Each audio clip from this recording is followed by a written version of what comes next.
इन्हीं के पुत्र हैं हरिश्चंद्र। ये जो हरिश्चंद्र महाराज है ना, महाराज बड़े सत्यवादी हैं। एक बार इन्होंने एक यज्ञ किया, बहुत सुंदर यज्ञ किया, बहुत बड़ा यज्ञ किया, और उस यज्ञ में इतना दान दिया, इतना दान दिया कि वशिष्ठ की तो ख्याति फैल गई।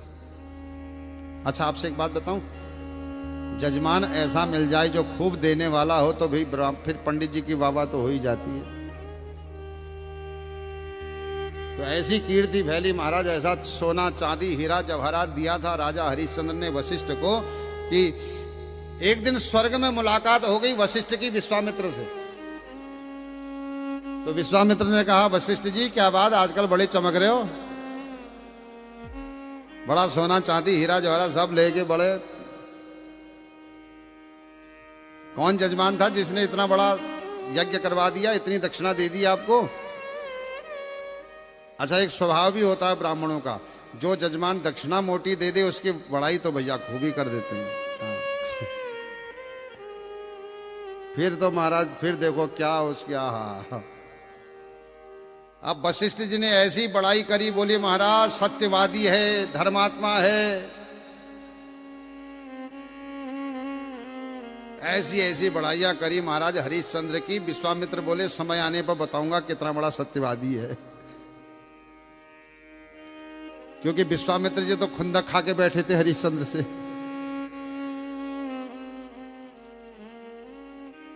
बोले समय आएगा तब दिखाऊंगा। अच्छा, बात आई गई हो गई। अब एक दिन विश्वामित्र ने क्या किया, मायावी सूकर का रूप बनाया, और मायावी सूकर का रूप बना करके राजा हरिश्चंद्र के उद्यान को उजाड़ने लगे।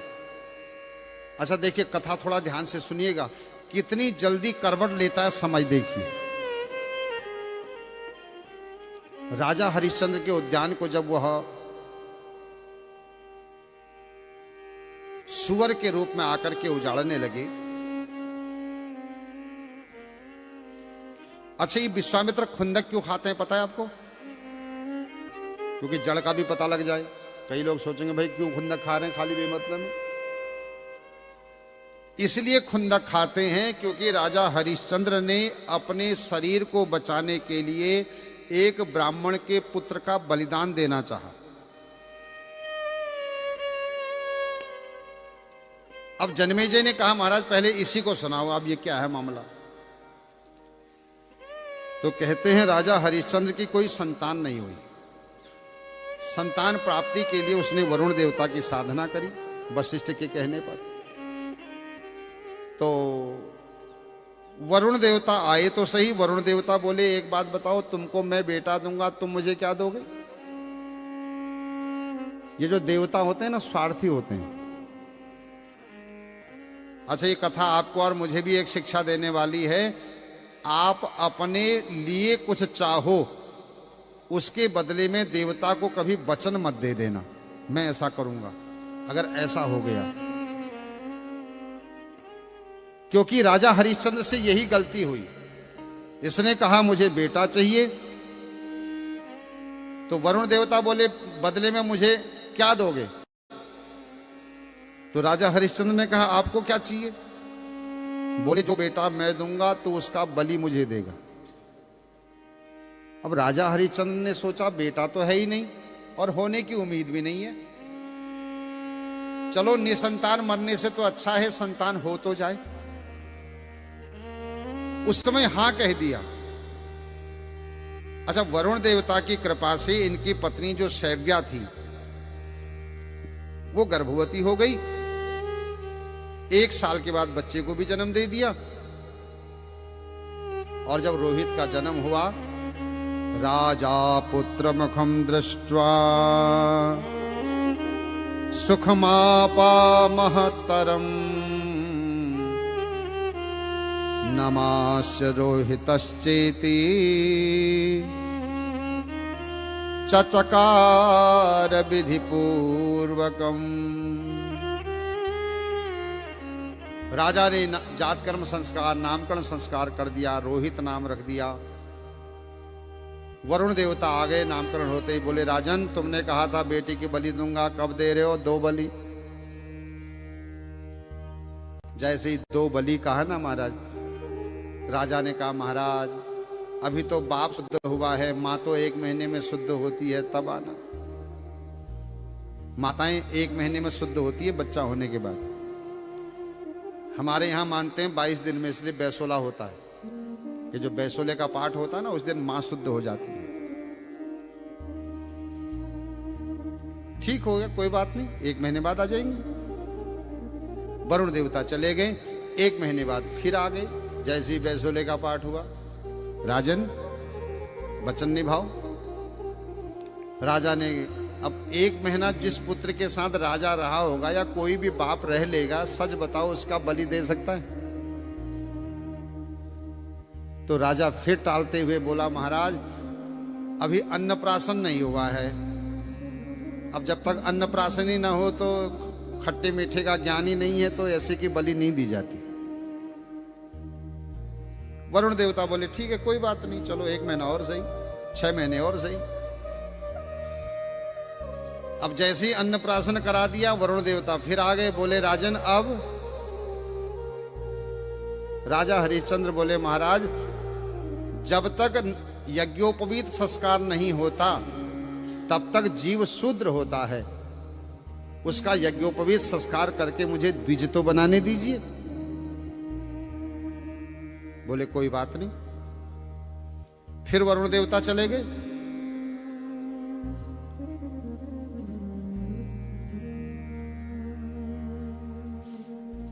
जैसे ही यज्ञोपवीत संस्कार का समय आया, यज्ञोपवीत संस्कार चल रहा था, इतने में वरुण देवता फिर आ गए। अब वरुण देवता के आते ही राजा हरिश्चंद्र हमेशा टेंशन में आ जाते थे। अब रोहित ने देखा ये व्यक्ति जब जब आता है मैंने होश संभाला है, जब जब ये आया है तब तब पिताजी टेंशन में आए हैं। कुछ लोग होते हैं ना ऐसे ही, जिनके आते ही मूड खराब। तो राजा हरिश्चंद्र ने के जब चेहरे के हाव भाव सब बदल गए वरुण देवता को देख करके, तो नारद जी भी आए थे। नारद जी से पूछ लिया रोहित ने, ये कौन है जो आते हैं पिताजी का मूड खराब कर जाते हैं, कौन है ये और ये क्या चाहते हैं पिताजी से? तो बड़े प्रेम से नारद जी ने कहा, रोहित बेटे तेरे पिता ने इनको वचन दिया है तेरी बलि देने का। बस ये आते हैं तो तुझे बलि के रूप में मांगते हैं, लेकिन तेरे पिता कुछ न कुछ कह के टाल देते हैं। बेटे आज तक तो टाल दिया गया, लेकिन अब नहीं टाला जाएगा, क्योंकि अब तेरा यज्ञोपवीत संस्कार हो चुका है। अब तो तेरी बलि निश्चित ही देगा तेरा पिता। अब महाराज मरने वाले हैं ये सुनकर कौन नहीं घबराता। अब तो छोटा सा बालक भले ही था वो रोहित, मन में सोचने लगा क्या पिता इतना निर्दयी हो सकते हैं। तब तुरंत कहा, महाराज बचने का कोई रास्ता हो तो बचाओ, बताओ। उन्होंने कहा एक ही रास्ता है, तू घर छोड़ के भाग जा। रात को भाग गया ये घर छोड़ के जंगलों में। अब जैसे ही दूसरे दिन सुबह वरुण देवता बोले, राजन अब तो यज्ञोपवीत संस्कार भी हो गया है, लाओ 2 बलि। अब राजा ने कहा, महाराज क्या बताऊं, कल से बेटा ही नहीं दिखाई दे रहा, पता नहीं कहां चला गया। अब बेटा ही नहीं है तो बलि किसकी दूं? जैसे ही कहा, कहते हैं वरुण देवता को क्रोध आ गया। वरुण देवता बोले, राजन तू बड़ा झूठा है। पहले कहता था पैदा होगा दूंगा, फिर कहता था नामकरण होगा दूंगा, फिर कहता था अन्नप्राशन मां शुद्ध होगी तब दूंगा, फिर कहता था अन्नप्राशन, फिर कहता था। मुझे बार बार ठगता रहा तू। ये कथा हमको और आपको भी शिक्षा दे रही है कभी किसी देवता से मत कहना तेरे लिए ऐसा करेंगे, क्योंकि हम लोगों की आदत बड़ी खराब है। जब पड़ती है ना सर में, तब केला का दिन तुको या चला दिल या चला दिल या कर दिल उस कर दिल, हई बात के ना, फिर विपत्ति कितनी ज्यादा आती है देखना भी आप। तो वरुण देवता ने श्राप दे दिया, तस्मात् जलोदरो व्याधि ही, राजन तेरे को जलोदर रोग हो जाए, जा, असह्य पीड़ा रहेगी तुझे जलोदर रोग की। जलोदर कहते हैं पेट में पानी भर जाना। ये पेट में पानी भरने का जो रोग है इसका नाम जलोदर है। ये रोग इसीलिए होता है क्योंकि हमने देवता को वचन दिया और उस वचन का पालन नहीं किया। अब राजा को जलोदर रोग हो गया, वरुण देवता चले गए। जलोदर रोग से पीड़ित रहने लगे राजा हरिश्चंद्र। महाराज न उठ पाते हैं, न बैठ पाते हैं, न सो पाते हैं, न खा पाते हैं, बस पेट पकड़ के रोते रहते हैं। एक ही बात कहते हैं, मर गया मर गया मर गया बस। लेकिन न मरते हैं न ठीक होते हैं। कई रोग ऐसे होते हैं ना, आदमी सोचता है मर जाए तो मर भी नहीं सकता, ठीक हो जाए तो ठीक भी नहीं हो सकता। उस व्यक्ति की पीड़ा को वही व्यक्ति जान सकता है। अब राजा हरिश्चंद्र ने एक दिन वैद्यों को बुलाया, गुरुओं को बुलाया, सबको बुलाकर पूछा, भाई कोई तो उपाय होगा इस रोग से निकलने का, कोई तो रास्ता होगा। सारे ब्राह्मणों ने कहा, महाराज आपने नर बलि देने के लिए कह रखा है, देनी तो पड़ेगी तभी ठीक होगे। तो बोले मेरा बेटा तो भाग गया, अब क्या करूं? बोले महाराज 10 प्रकार के पुत्र अपने होते हैं, तो उसमें से एक प्रकार का बेटा होता है, किसी का खरीद लो, उसकी बलि दे दो। राजा ने सोचा प्राण बचाने हैं तो भैया करना ही पड़ेगा। तो उसने कहा सैनिकों से जाओ प्रजा में ये बात फैला दो, जो अपना बेटा देगा उसको 100 सुवर्ण मुद्राएं दूंगा। 100 सुवर्ण मुद्राओं में कोई अपना बेटा बेचेगा। कहते हैं प्रजा में जब ये बात फैली तो महाराज सारे के सारे माँ बाप कहने लगे 100 क्या 1000 देगा तब भी हम अपना बेटा नहीं देंगे। एक बात बताएं, गरीबी वह अभिशाप है जो कुछ भी करा डालती है। गरीबी जो न करा दे ना महाराज, वो सबसे क्या कहे। भगवान सब कुछ सबको दे दे लेकिन गरीबी न दे किसी को महाराज।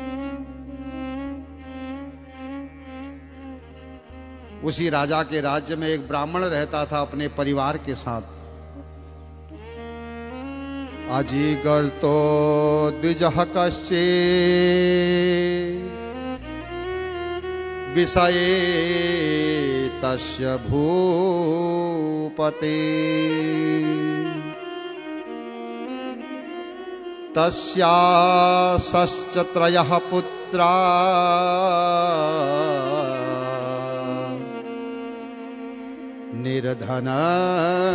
निर्धनस्य विशेषतः। अजीगर्त नाम है ब्राह्मण का। 3 पुत्र हैं ब्राह्मण के घर में।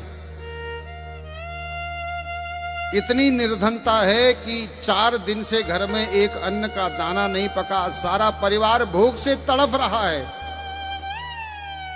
प्राण निकल जाएंगे ऐसा लग रहा है। ब्राह्मण ने अपनी पत्नी से चर्चा करी, कहा देवी राजा ने एक बात फैला रखी है, एक बेटा कोई देगा तो 100 सुवर्ण मुद्राएं देगा, अगर तुम कहो तो हम एक बेटे को बेच दे। ये है गरीबी। जैसे ही सुना उसकी पत्नी ने एक बेटे को बेच दे, पत्नी ने कहा ठीक है बड़े को दे दो। ब्राह्मण ने कहा नहीं नहीं नहीं, बड़े को नहीं दे सकता। क्यों? बड़ा बेटा पिंडदान देने के लायक होता है अग्निदाह संस्कार करता है, इसे मैं नहीं दे सकता, अपने हृदय से लगा करके चिपका लिया। माँ ने कहा तुम इसको नहीं दे सकते तो मैं छोटे को नहीं दे सकती, छोटे को माँ ने गले से लगा लिया। रह गया बेचारा बीच वाला।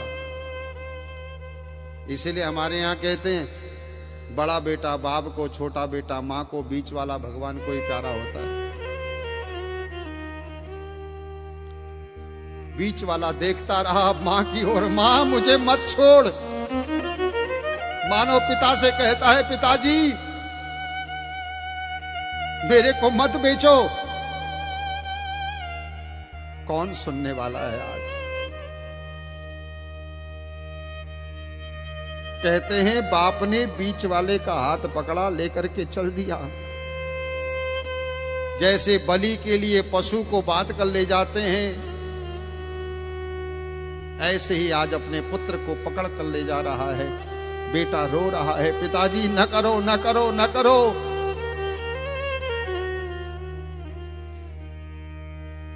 राजा के सामने ले जाकर बेटे को खड़ा कर दिया।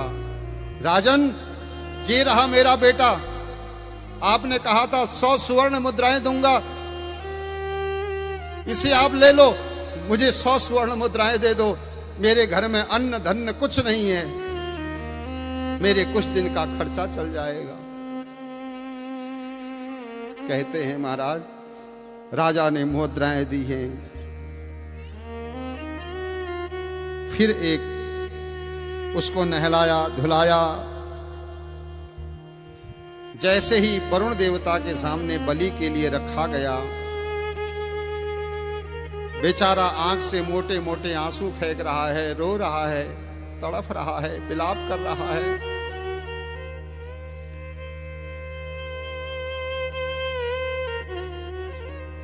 जो बलि देता था ना महाराज, उससे कहा उठा तलवार चला।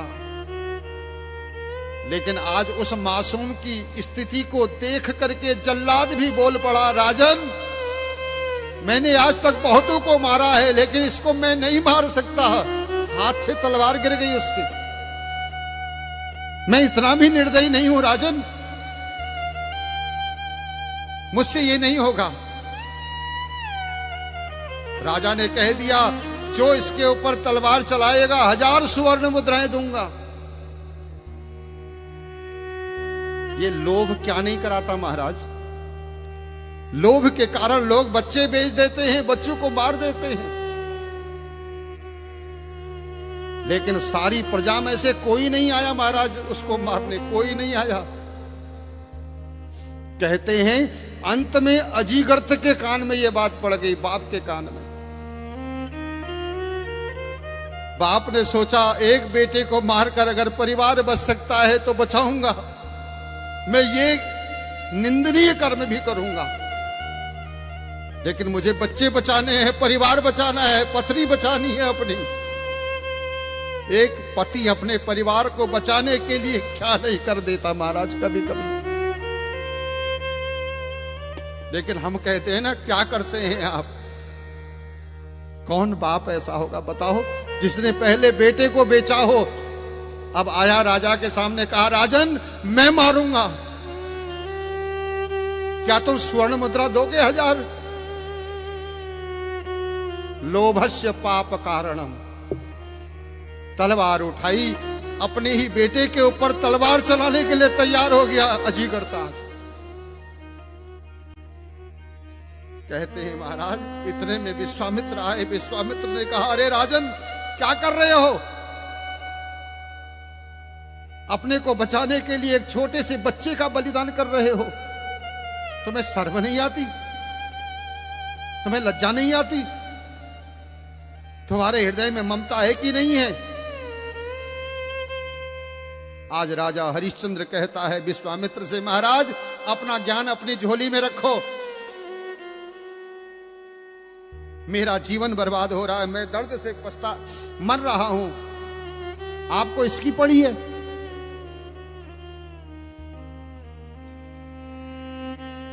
रागिणाम रोचनार्थाय नोदयेत विचारया।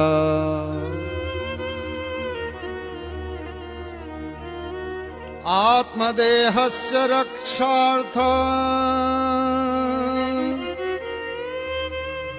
परदेह निकृन्तमम्। आज राजा हरिश्चंद्र कहता है, महाराज अपने प्राण बचाने के लिए कुछ भी करना पड़े करना चाहिए, बस पहले प्राण बचाओ अपने। धर्म कर्म फिर देखा जाएगा, पाप पुण्य की फिर सोचेंगे। न कर्तव्यम महाराजा सर्वतः शुभाशुभम। ये शुभ अशुभ सब बात की बातें हैं महाराज, पहले जीवन बचे अपना। बहुत समझाया विश्वामित्र ने, लेकिन राजा नहीं समझा। तो कहते हैं विश्वामित्र गए हैं उस बालक के पास, उस बालक के गले में मंत्र दे, उस बालक के कान में मंत्र दे दिया। उस बालक से कहा, बेटे मंत्र को जपना, तेरा कुछ नहीं होगा। सच कहूं, जो मंत्र जपते हैं उनका कुछ नहीं होता। बस कोई गुरु हमारे कान में मंत्र दे दे महाराज। जिस दिन गुरु कान में मंत्र दे देता है, उस दिन हमको मृत्यु से भी बचा लेता है।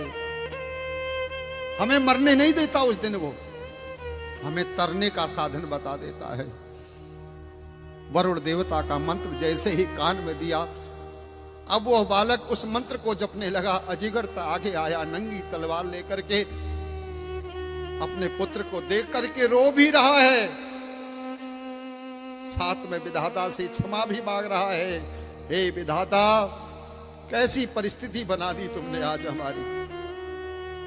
कहते हैं जैसे ही तलवार लेकर के मुंचराजन शबस्य संस्तवंतम मा भयातुरम। इतने में वरुण देवता प्रकट हो गए। वरुण देवता प्रकट होते ही बोल पड़े, राजन रोक दो बलिदान, मुझे नहीं चाहिए तुम्हारा बलिदान। जाओ, तुम्हारा रोग भी ठीक हो जाएगा, मैं इस बालक को भी मुक्त करता हूं। परिणाम, राजा का रोग भी ठीक हो गया और बच्चे की बलि देने से भी बच गया। अब जब सब जाने लगे ना महाराज, वो बच्चा बीच में खड़ा होकर बोल पड़ा, अरे कोई तो बताओ मेरा बाप कौन है। कोई कहता अजिगर्त है, वो कहता वो तो बेच दिया उसने मुझे, वो कहां मेरा बाप रहा। कोई कहता राजा ने खरीदा है, राजा हो गया तेरा बाप। बोले राजा ने तो बलि के लिए मुझे छोड़ दिया, राजा भी कहां रहा मेरा बाप। कोई कहता है वरुण देवता तेरे बाप हैं।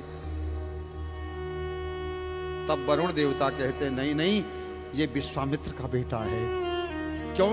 क्योंकि विश्वामित्र ने इसकी जान बचाई है। एक बात बताएं, जो जीवन को बचाता है वह सबसे बड़ा बाप होता है।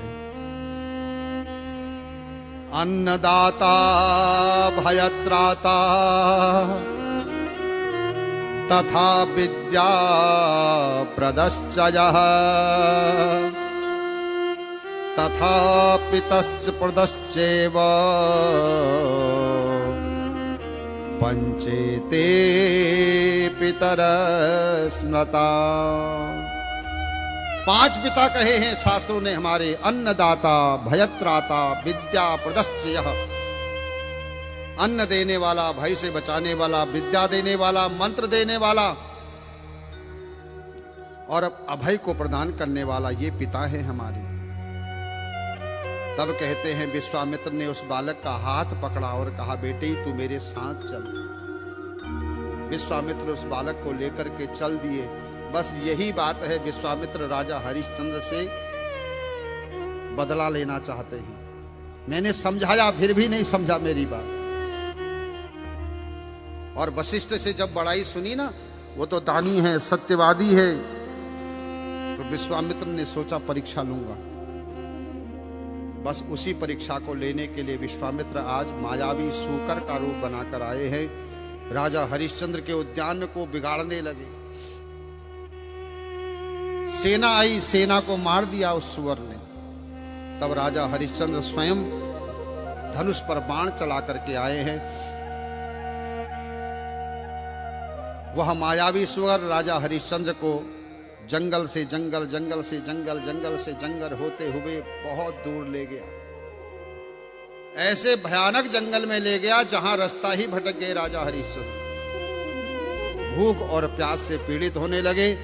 वह सुवर माया भी था, वो तो गायब हो गया। एक बूढ़े ब्राह्मण के रूप में राजा हरिश्चंद्र जंगल में पेड़ के नीचे विश्वामित्र बैठे हैं पेड़ के नीचे।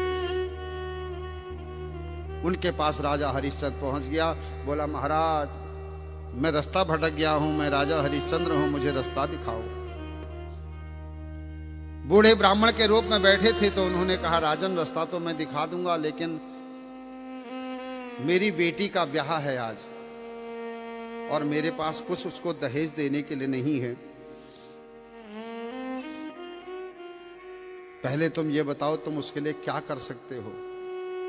राजा हरिश्चंद्र ने सोचा छोटा मोटा मांगेगा। बोले, महाराज जो कहोगे दे दूंगा। भूखा प्यासा तो था ही। कहा तो ठीक है, पहले स्नान करो सरोवर में। स्नान करके आया, पूरी मति का हरण कर लिया। ये जो लोग आपको पहले अपने वश में कराते हैं ना, फिर वो आपसे कुछ भी करवा लेते हैं। बस पहले ही उसको सम्मोहन विद्या से सम्मोहित किया। फिर कहा, हाथ में संकल्प लो, बिना संकल्प के हम नहीं लेते दक्षिणा, दान नहीं लेंगे ऐसे हम। कहते हैं उस संकल्प में सारा राज्य, सारे सैनिक, सारा कोष, सब कुछ दान में लगा दिया। और जैसे ही जल छोड़ दिया नीचे, कहा, राजन दक्षिणा, दान तो दे दिया, अब दक्षिणा दो। राजा ने कहा, महाराज दक्षिणा तो अभी नहीं है, दक्षिणा आप कल आके ले जाना। ठीक है। विश्वामित्र ने रास्ता दिखा दिया। राजा हरिश्चंद्र अपने घर पहुंच गए और जैसे ही अपने घर पहुंचे, स्नान करके संध्या वंदन के लिए बैठे, मन थोड़ा शांत हुआ, तब अचानक याद आया, ओहो आज मैं ये क्या कर बैठा बेवकूफी, मैंने अपना सर्वस्व दान कर दिया। घबराहट के मारे चेहरा उतर गया। पत्नी शैब्या ने पूछा, महाराज क्या हुआ? राजा हरिश्चंद्र कैसे कहे, मैं आज सब लुटा कर आया हूं। बताना ही पड़ा। शैब्या ने कहा, महाराज चिंता न करो, अच्छे दिन हमने देखे हैं तो बुरे दिन भी हमको ही देखने पड़ते हैं। देखो इस बात को सब लोग समझो, अगर तुमने अच्छे दिन देखे हैं तो बुरे दिन के लिए भी तैयार रहो, और तुमने अगर पहले बुरे दिन देख लिए हैं तो अब अच्छे दिन भी तुम ही देखोगे। दिन के बाद रात, रात के बाद दिन आती ही आती है महाराज।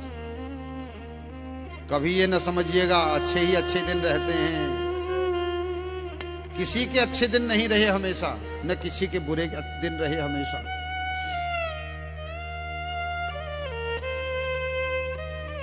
चर्चा कर ही रहे थे, इतने में ब्राह्मण देवता आ गए। बोले, राजन कल तुमने दान दिया था, दक्षिणा दो, और दान में ये राज्य वाज्य सब दिया है, निकलो बाहर तुम यहां से। विश्वामित्र ही हैं। अब राजा जैसे ही राजकोष की ओर बढ़ा दक्षिणा देने के लिए, तो ब्राह्मण बोला, राजन कहां जा रहे हो? वो तो सब पहले ही दान में दे चुके हो, तुम्हारा कुछ अधिकार नहीं है किसी चीज में यहां।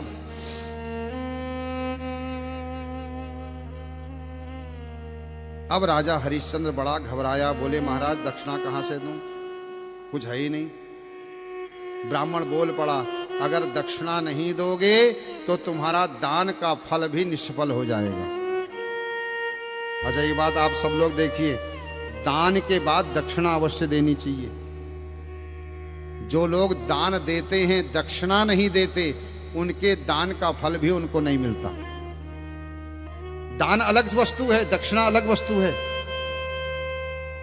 दान आप अपनी मर्जी से दे सकते हैं, लेकिन दक्षिणा सामने वाला जो मांगेगा वो दी जाती है। राजा हरिश्चंद्र ने पूछा, महाराज दक्षिणा कितनी होती है? बोले, तुम्हारा इतना बड़ा राज्य, इतनी बड़ी संपत्ति, इन सब की दक्षिणा संकल्प लगाने की, दान संकल्प लगाने की दक्षिणा बनती है 2.5 बार स्वर्ण, 2.5 भार। एक बात बताएं, आप जो भी कर्म घर में करते हो उस कर्म का 10 दक्षिणा बनती है हमेशा। जैसे उदाहरण से देखो, उससे नीचे नहीं हो सकता, उससे ऊपर जाएगा। दान अलग है, दक्षिणा 2.5 बार का मतलब 11,000 स्वर्ण मुद्राएं, ये मेरी दक्षिणा बनती है, मुझे दो। राजा हरिश्चंद्र ने कहा, महाराज इतनी दक्षिणा मैं आपको अभी कहां से दे दूं, कहां से लाऊं, मेरे पास कुछ है ही नहीं। तब कहते हैं, ब्राह्मण ने कहा 1 महीने का समय देता हूं, जहां से भी करते हो व्यवस्था करो, तुम्हारा काम है, लेकिन पहले ही राज्य छोड़ो, निकलो बाहर, सब मेरा है, अब निकलो। आज राजा हरिश्चंद्र साधारण से कपड़े पहन करके, धोती पहन करके राजमहल से निकल रहे हैं। जो पत्नी कभी पालकी से नीचे नहीं उतरी, जो पत्नी कभी नंगे पैर नहीं चली, वह आज एक सिंगल साड़ी में पैदल निकल रही है राजमहल से बाहर। जो रोहित फूलों में पला बड़ा है, वह रोहित आज नंगे पैर महल से बाहर निकल रहा है। विचार करिएगा, जब ये काल चक्र घूमता है तो क्या नहीं दिखाता, थोड़ा विचार करते जाइएगा। आज सारी प्रजा रोने लगती है राजा हरिश्चंद्र के इस हाल को देख करके। चक्रवर्ती सम्राट है ये, चक्रवर्ती सम्राट। अयोध्या से बाहर निकले, श्रृंगबेरपुर पहुंचे, पार किया, प्रयाग पहुंचे। 15 दिन व्यतीत हो गए। प्रयाग पहुंचते पहुंचते फिर वो ब्राह्मण आ गया, बोले महाराज दक्षिणा। राजा हरिश्चंद्र ने कहा, अभी मेरे पास कुछ दिन शेष हैं आपके, आप चिंता न करें, व्यवस्था कर लूंगा। राजा हरिश्चंद्र सैब्या पुत्र रोहित को लेकर के पहुंच गए काशी। और जैसे ही काशी पहुंचे, आज लगभग अंतिम दिवस होने को आया है। राजा हरिश्चंद्र ने विचार किया, राजधर्म कहता है किसी से मांग नहीं सकता। देखो, ये मांगने का काम मात्र साधु संत ब्राह्मणों का है, बटुक का है। क्षत्रिय मांग नहीं सकता किसी से। मांगता हूं तो आज मेरे धर्म का त्याग होता है, और न मांगूं तो आज मैं धर्म से च्युत होता हूं। राजा हरिश्चंद्र धड़ाम से भूमि पर गिर गए। विचार करते करते पत्नी सैब्या ने जगाया, कहा महाराज क्या हुआ, जागिए। जैसे ही कहा महाराज क्या हुआ, राजा हरिश्चंद्र रोते रोते पत्नी के कंधे पर सर रखते हैं और सर रख करके यही कहते हैं, महारानी हमारे वचन का क्या होगा, हम क्या करें, हमें कुछ समझ में नहीं आ रहा है। तब सैब्या ने कहा, महाराज आप एक काम करिए, मेरी बात को अन्यथा न लीजिएगा, मैं भी तो आपकी संपत्ति हूं, आप मुझे बेच डालिए। विचार करके देखो, जिस समय पत्नी ने ऐसा कहा होगा मुझे बेच दो, राजा हरिश्चंद्र के दिल पर क्या घटी होगी। राजा हरिश्चंद्र कहता है, महारानी आप क्या कह रही हैं, क्या ये उचित है, क्या ऐसा हो सकता है महारानी? नहीं नहीं नहीं नहीं महारानी, नहीं नहीं, ऐसा मैं नहीं कर सकता, नहीं। सैब्या ने पैर पकड़ लिए, महाराज पत्नी चली भी गई तो दोबारा मिल जाएगी, लेकिन धर्म चला गया तो फिर कुछ नहीं मिलेगा। आप अभी मुझे नहीं, आप अभी अपने धर्म को बचाइए। धन्य है वो पत्नी जो अपने पति से कह देती है धर्म बचाइए, धर्म बचाइए।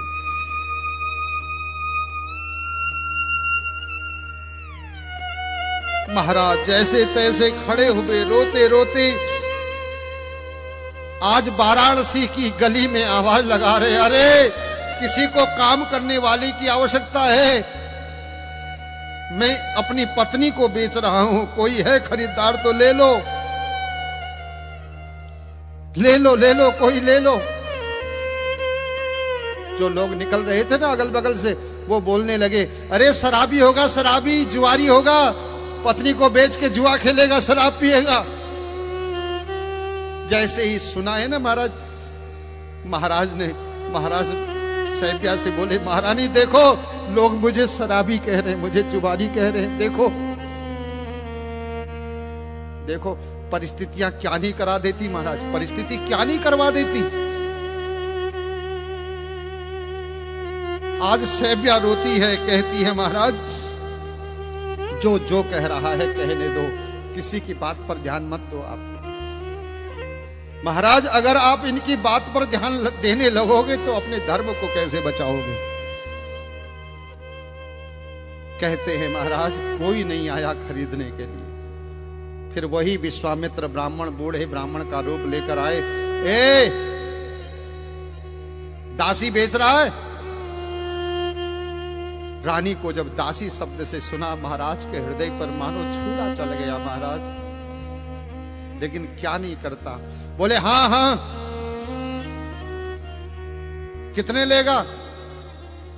बोले कहा महाराज मुझे तो बहुत आवश्यकता है, लेकिन आप बताओ क्या दे सकते हो। तब कहा जिस स्त्री में 32 गुण होते हैं उसका मोल होता है 10,000 स्वर्ण मुद्राएं। 10,000 जिसमें 32 गुण हो। ये बता तेरे इसमें कितने गुण हैं? आज राजा हरिश्चंद्र कहते हैं महाराज मैंने गुण तो कभी गिने ही नहीं। क्यों? क्योंकि मुझे इसमें कोई अवगुण कभी दिखाई नहीं। गुण तो तब गिने जब अवगुण दिखाई दे महाराज।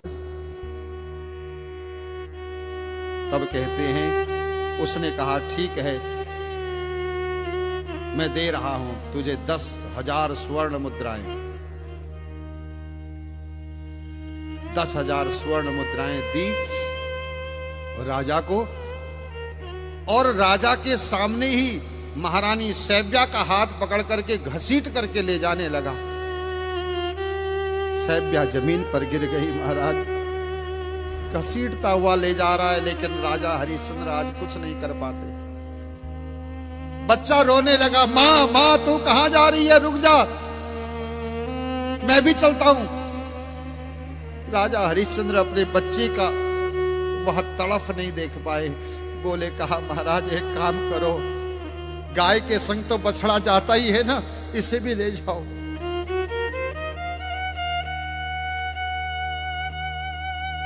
एक बच्चा अपनी मां के बिना नहीं रह सकता महाराज, इसको भी ले जाओ आप। ठीक है भेज दे। बच्चा भी मां का पल्लू पकड़कर चल दिया। इतने में वो ब्राह्मण रूप में विश्वामित्र आ गए। बोले ए मेरी दक्षिणा। बोले महाराज ये पकड़ो 10,000। बोले बाकी? बोले महाराज अभी सूर्य अस्त तक का टाइम है मेरे पास, कर दूंगा, कोई व्यवस्था हो जाएगी, इतनी होगी तो उतनी भी हो जाएगी, थोड़ा इंतजार करो। अब देखो उधर सैब्या को घर ले गया, वह अपनी पत्नी की सेवा में लगा दिया।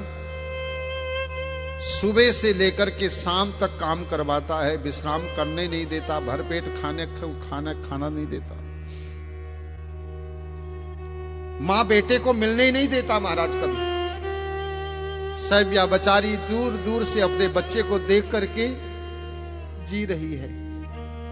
सोचती है कभी तो हमारे दिन बदलेंगे,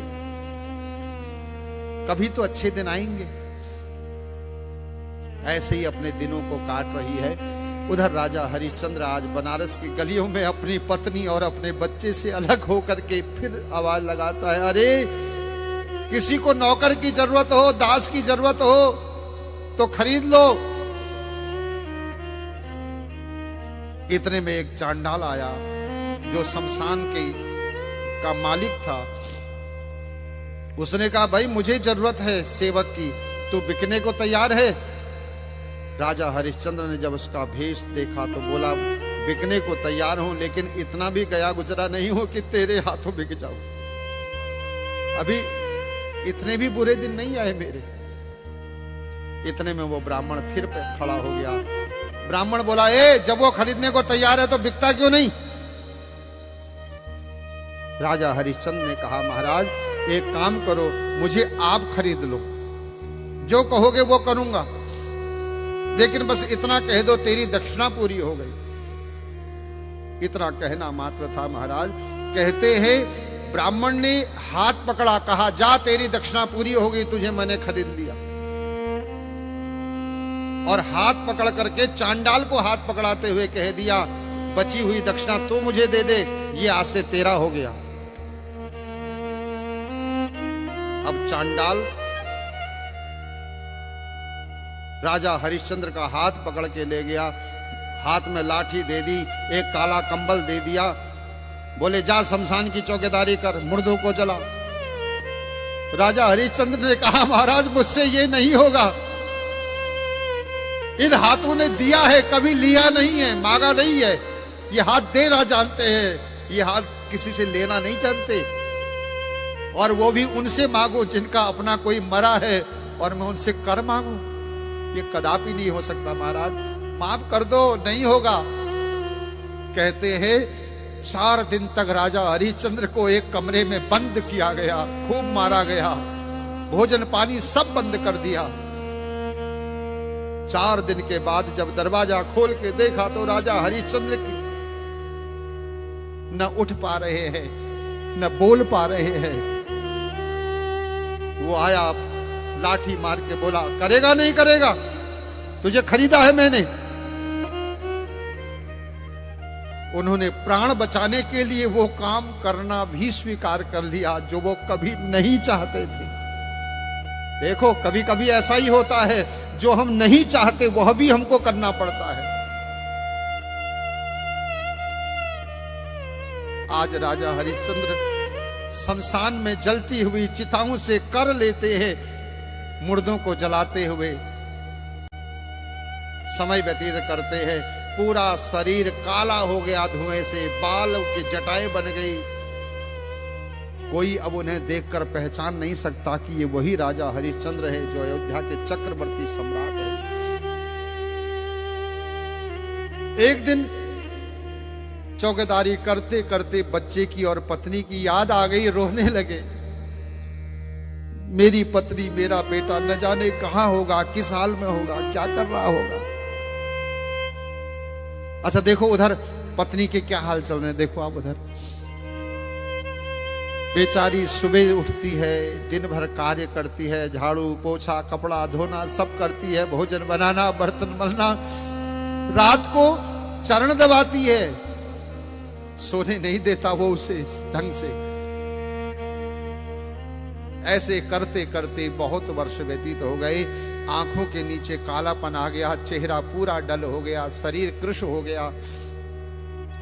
चलो जैसे तैसे पुत्र का मुंह देख करके जी रही थी बेचारी।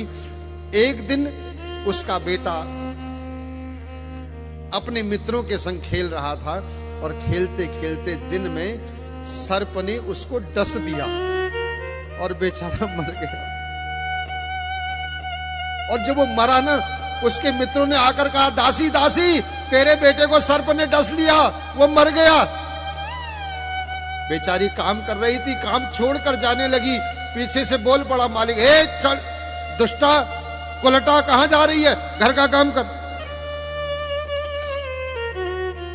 विचार करके देखो, किसी का बेटा दोपहर में मर गया हो, रात के 10 बज गए हैं, मरे हुए बेटे को भी नहीं देखने दिया उसने।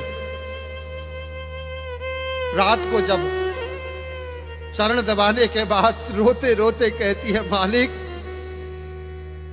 अब जाऊं क्या, मेरा बेटा दोपहर से मरा पड़ा है, अब देख लूं उसे। तब भी कहता है, जा जल्दी जा, जल्दी आ जाना, मेरे उठने से पहले आ जाना, नहीं तो तेरी खबर लूंगा फिर। सैब्या बेचारी जानती है ये निर्लज्ज है, जब मारता है तो बहुत भयंकर मारता है।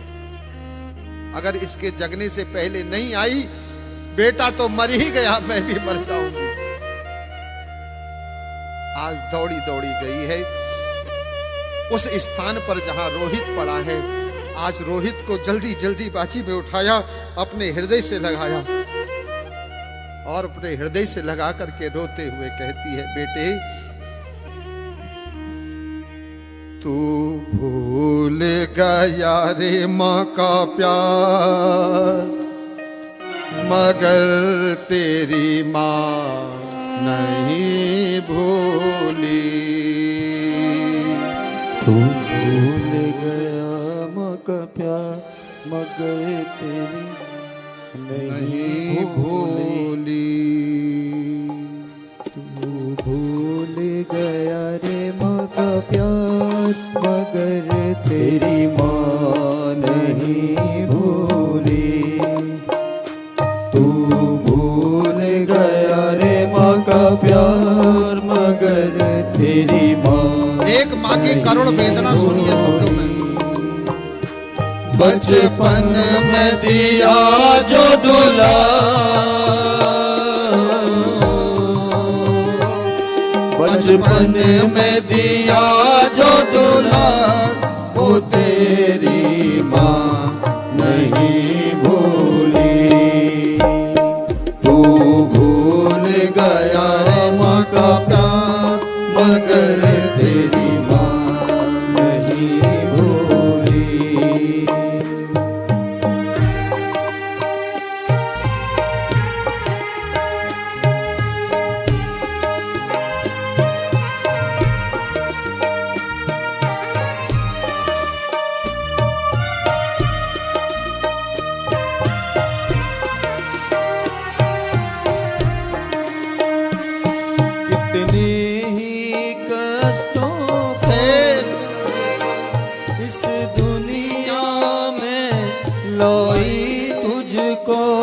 कितने कष्टों को सहकर इस दुनिया में लाई तुझको।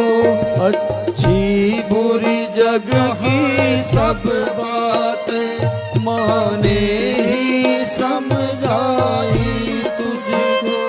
तुझको जो दिया रे दुलार, वो तेरी माँ नहीं भूली। तू भूल गया रे माँ का प्यार, मगर तेरी माँ नहीं भूली। आज बार बार अपने बेटे को हृदय से लगाती है, अलग करती है, फिर चूमने लगती है, कहती है, बेटे कितने कष्ट सहे मैंने तेरे को जन्म देने में। क्या यही दिन दिखाने के लिए मैंने वो सब किया? बचपन को था सींचा अपने ही खून की लाली से, जिसने बचपन को था सींचा अपने ही खून की लाली से, उपहार दिया तूने ऐसा, ममता को नवाजा गाली से। तूने जो धीरे दुत्कार, मगर तेरी माँ नहीं भूली। तूने जो धीरे दुत्कार, मगर तेरी माँ नहीं भूली। तू भूल गया रे माँ का प्यार, मगर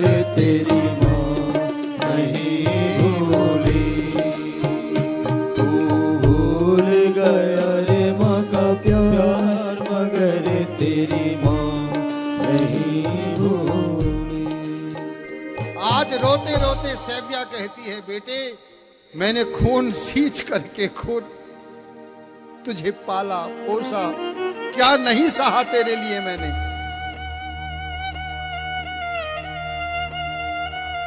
बेटे वो माँ बाप बड़े भाग्यशाली होते हैं जिनको अपने बच्चों का प्यार मिल जाता है।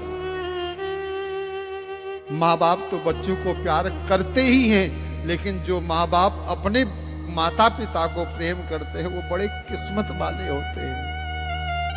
लेकिन लगता है मेरे बेटे हमारे भाग्य में वो प्रेम नहीं है। आज तूने ऐसी गाली दी है हमें बेटे जिसका कोई जवाब नहीं हो सकता। आज रोते रोते हृदय से लगाती है, चूमती है और कहती है, महाराज एक बार अंतिम बार अपने बेटे का मुख तो देख के जाओ। बार बार रोते रोते कहती है, रोहित बेटे जब तेरे पिता मिलेंगे कहेंगे मेरा रोहित कहाँ है, मैं उन्हें क्या जवाब दूंगी, क्या कहूंगी मैं उनसे। महाराज एक बार अपने बेटे का मुख देख जाओ, एक बार देख जाओ, तुम कहाँ हो। इतने में याद आया उसने कह रखा था जल्दी आना। बेचारी ने जल्दीबाजी में बेटे को उठाया, दौड़ लगाई, शमशान जाऊं, चिता जलाकर इसको गति तो दूं। क्या किस्मत होगी सोचो, एक मां को अपने बेटे को ले जाना पड़ रहा है। आज जैसे ही मां लेकर चली, दौड़ी दौड़ी जा रही है, रोते रोते जा रही है। इतने में कुछ लोग चल रहे थे बनारस की गलियों में, बोले अरे ये वही चंडालिनी है जो बच्चों को खाती है। इतना कहा सबने घेर लिया, महाराज धक्का दिया, रोहित एक किनारे पड़ा, वो इधर गिर गई। उसका हाथ पकड़कर ले गए चांडाल के पास। कहा महाराज यही है वो जो बच्चों को खाती है, आज पकड़ में आ गई है। बच्चे गायब हो रहे थे ना, आज भी एक बच्चे को लेके जा रही थी। आज सैव्या रोते रोते कहती है, मैं कोई चांडालनी नहीं हूं, मैं बच्चों को खाने वाली नहीं हूं। अरे मुझे छोड़ दो, मेरा बेटा मरा पड़ा है, मुझे उसे उसकी चिता को आग देनी है, उसके पिता का भी पता नहीं कहां है, मुझे वापस भी जाना है, छोड़ दो। लेकिन कौन सुनता महाराज। चंडाल ने भी एक न सुनी। चंडाल ने बुलाया राजा हरिश्चंद्र को और हरिश्चंद्र को बुलाकर कहा, वो जो सामने स्त्री है मार दे उसको, उसके सर को उसके धड़ से अलग कर दे। राजा हरिश्चंद्र ने कहा, महाराज क्या कह रहे हो, एक स्त्री अवध्या होती है और मैं स्त्री को नहीं मार सकता। महाराज 4 डंडे हरिश्चंद्र को ही लगा दिए, मारेगा कि नहीं। राजा हरिश्चंद्र तलवार लेकर गए स्त्री के पास। बेचारी जमीन में मुंह करके बैठी पड़ी है, रो रही है। राजा हरिश्चंद्र ने उसकी दशा देख करके तलवार फेंक दी और हाथ जोड़ के घुटनों के बल बैठकर कहने लगे, देवी मुझे क्षमा कर देना, माफ कर देना, मैं मारना नहीं चाहता, लेकिन मैं परवश हूं, मैं विवश हूं, मुझे माफ कर देना तू। कहते हैं जब राजा हरिश्चंद्र की इन बातों को सुना सैव्या समझ गई ये कोई न कोई भला पुरुष है, अच्छा है। तब उसने कहा, देखो सभ्य पुरुष, मैं नहीं जानती तुम कौन हो, लेकिन इतना तो जान चुकी हूं, तुम जो भी हो भले आदमी हो, तुम मुझे मार लेना, मुझे कोई चिंता नहीं है, लेकिन मेरा बेटा मरा पड़ा है, उसके पिता का पता नहीं है, बस मुझे उसकी चिता को आग देने दो, फिर मार देना। इतना उपकार मेरे ऊपर तुम कर दो। जैसे ही कहा महाराज, उसने कहा ठीक है जाओ। गया, सैव्या गई, अपने बेटे को उठाकर लाई। जैसे ही चिता बनाने को तैयार हुई, तब राजा हरिश्चंद्र ने कहा, देवी तुम्हें अगर यहां अपने बेटे की चिता जलानी है तो तुम्हें मुझे कर देना होगा।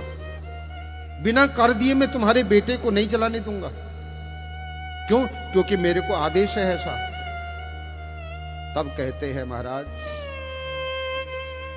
अपनी साड़ी का आधा पल्लू फाड़ करके उसने कर के रूप में भेंट कर दिया। फिर राजा हरिश्चंद्र भी उसके सहयोग में चिता बनाने में लग गए, एक स्त्री है सोचकर, क्योंकि अभी तक अपना मुंह नहीं दिखाया था उसने और स्वरूप ऐसा हो चुका था, पहचान नहीं पाई। और राजा हरिश्चंद्र तो कभी सपने में भी नहीं सोच सकते थे मेरी पत्नी की ये दशा हो सकती है। कहते हैं चिता बनाई और राजा हरिश्चंद्र पीठ करके चिता की ओर खड़े हो गए और कहा, देवी तुम अपने बेटे को दे दो मुखाग्नि, फिर तुम्हें मारूंगा। जैसे ही कहा,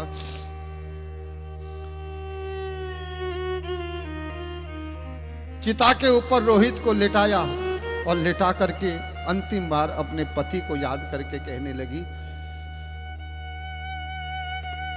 महाराज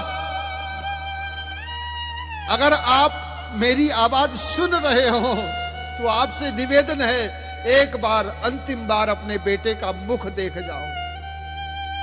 जैसे ही महाराज शब्द कहा ना, तो राजा हरिश्चंद्र के कान खड़े हो गए। अरे ये महाराज तो मुझसे सेव्या कहा करती थी। जैसे ही महाराज शब्द दोबारा कहा, तुरंत हरिश्चंद्र घूमे और जैसे ही पलटे, चिता पर देखा अपना बेटा रोहित पड़ा है, धड़ाम से गिर गए। बेटे रोहित! जैसे ही सैव्या ने ये शब्द सुना, पलट कर देखा तो क्या देखती है, महाराज। होश में लाई, पूछा, महाराज आपकी ये दशा कैसे हो गई? महाराज आज हमारा सब बर्बाद हो गया, सब नष्ट हो गया, अब हमारे पास कुछ नहीं बचा। सच कहूं, दौलत चली जाए दोबारा आ सकती है, लेकिन संतान को कुछ हो जाए तो महाराज सब कुछ नष्ट हो जाता है। आज राजा हरिश्चंद्र कहता है, देवी अब हमारे पास मिटाने के लिए कुछ नहीं है, लेकिन फिर भी देखो, कुछ भी हो जीवन में कभी विश्वास और आस को नहीं छोड़ना चाहिए। अंतिम बार अपनी कुल देवी को याद करते हैं, शायद कुछ चमत्कार हो जाए। कहते हैं राजा हरिश्चंद्र अपनी कुल देवी को याद करते हुए प्रार्थना करने लगते हैं। कहाँ बैठी मेरी मैया, तुम्हें हम याद करते हैं। जिसके जीवन में कष्ट हो, याद करिए आज उसको। तुम्हें हम याद करते हैं। कहाँ बैठी मेरी मैया, तुम्हें हम याद करते हैं। तुम्हें हम याद करते हैं। कब्र में पड़ गई नैया, तुम्हें हम याद करते हैं। कहाँ बैठी माई, कहाँ है आप? मैया, तुम्हें तीन आंखों से नहीं देख सकती, शताक्षी बनकर 100 आंखों से आज मेरी दशा देखो क्या हो रही है।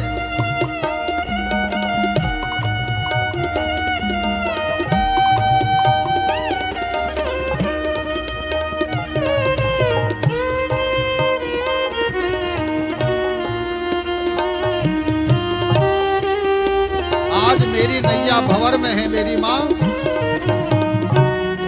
पुत्र ही नहीं रहा तो फिर हम रहकर क्या करेंगे? अपने बेटे के साथ हम भी चिता में चढ़ जाएंगे। आज किसके लिए जीना? दिशाओं से खिलाफत है, हवाओं से बगावत है। दिशाओं से खिलाफत है हवाओं से बगावत है। परीक्षा की घड़ी में तुम्हें हम याद करते हैं।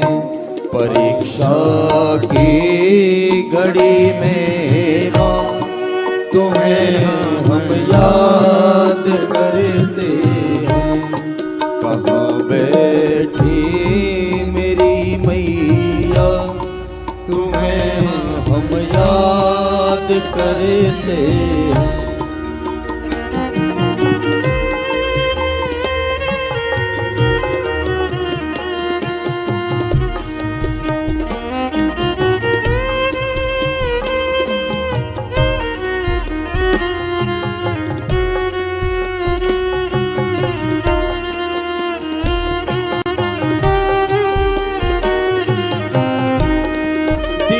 तूने जो बेटा है चिता पर आज लेटा है। हे माँ, तूने जो बेटा दिया था आज वो चिता पर लेटा है। कृपा कर अब। या तूने जो बेटा है चिता पर आज लेटा है। तनी तलवार पत्नी पर तुम्हें हम याद करते हैं। तनी तलवार पत्नी पर तुम्हें हम याद करते हैं। कहाँ बैठी मेरी मैया तुम्हें हम याद करते हैं। तुम्हें हम याद करते हैं। तुम्हें हम याद करते हैं।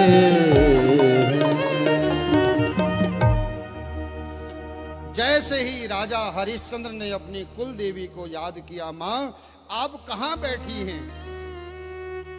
आज मैं आपको याद करता हूं, भंवर में नैया है।